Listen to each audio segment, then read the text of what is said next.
Bonjour à tous, ici Jonathan Beaupied. Aujourd'hui, dans ma capsule, je vais vous parler des lentilles. Sans trop approfondir sur le sujet, parce que plus tard, je vais en parler dans mes autres cours et que je ne veux pas perdre non plus les gens qui commencent. Tout d'abord, je vais vous parler des millimètres. Ici, j'ai une lentille, une 28-70 mm. Souvent, les gens me demandent qu'est-ce que c'est les millimètres. Je vous explique. À 28 mm, j'ai un champ beaucoup plus large qu'à 70 mm qui me rapproche un petit peu plus de mon sujet.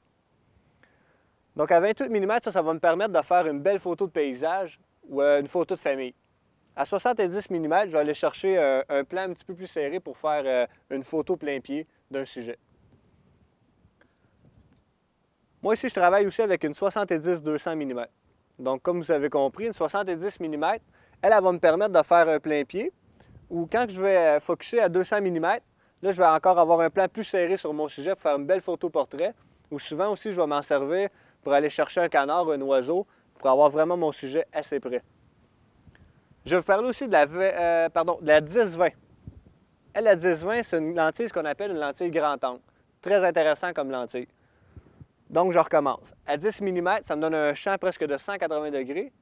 À 20 mm, un petit peu moins rapproché.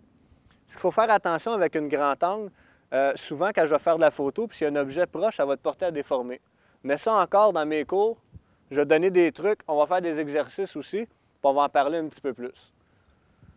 Le but aujourd'hui, quand je vous parle de mes lentilles, c'est juste de m'assurer que vous allez choisir la bonne lentille pour faire les bonnes photos, puis poser aussi les bonnes questions à votre vendeur. Je vais vous parler aussi de la macro qui est une 105 mm qui donne un rendu 1 pour 1. Qu'est-ce que c'est une macro? Elle, c'est qu'elle va me permettre de faire des photos encore plus rapprochées, à type d'exemple, des insectes ou des fleurs. Chose que je veux vous montrer aussi sur les lentilles quand vous allez magasiner, c'est que certaines lentilles, moi je vous conseille fortement de en acheter, qui ont un pare-soleil. Elle, le pare-soleil évite d'avoir de la lumière parasite qui rentre dans l'appareil. À titre d'exemple, je fais une photo, mon soleil est juste ici, ça va m'éviter d'avoir du blanc dans ma photo. Elle va couper le soleil. Très important. Ça aussi, la lumière parasite, ces choses-là, on va en parler un petit peu plus dans d'autres cours. L'autre chose que je vais vous conseiller aussi, quand vous allez magasiner votre lentille, juste ici, si j'ouvre mon bouchon, vous allez vous apercevoir que mon contour est en métal. Quand vous avez acheté votre réflexe, probablement que la lentille de base qui donnait est un contour en plastique. Moi, je suggère aux gens d'acheter des lentilles en métal.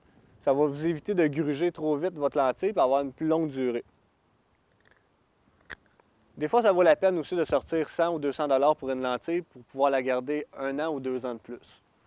L'autre chose que vous allez demander à votre vendeur lorsque vous allez acheter votre lentille, demandez-lui une lentille, ce qu'on appelle stabilisée. Qu'est-ce que c'est une lentille stabilisée? Je vous explique.